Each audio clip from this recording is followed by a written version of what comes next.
Hello friends, നമുക്കിന്നൊരു കഥ കേട്ടാലോ? ചെറിയ ശലഭവും വലിയ പുഷ്പവും. ഒരു തോട്ടത്തിൽ നിറയെ പുഷ്പങ്ങൾ വിരിഞ്ഞു നിൽപ്പുണ്ടായിരുന്നു. അവിടെ ഒരു ചെറിയ ശലഭം ദിവസവും പറന്നു വന്ന് സന്തോഷത്തോടെ കളിച്ചു നടക്കും.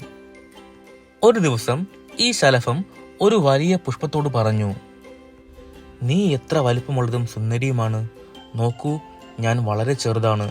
എന്നെ ആരും ശ്രദ്ധിക്കുന്നില്ല." ഇത് കേട്ട് പൂവ് സ്നേഹത്തോടെ മറുപടി നൽകി, "എൻ്റെ സൗന്ദര്യം പുറത്തു മാത്രമാണ്. പക്ഷെ നീ പറന്നു നടക്കുമ്പോൾ എല്ലായിടത്തും സന്തോഷമുണ്ടാകുന്നു. നീ ഇല്ലാതെ ഞാൻ പോലും സന്തോഷം കണ്ടെത്തില്ല."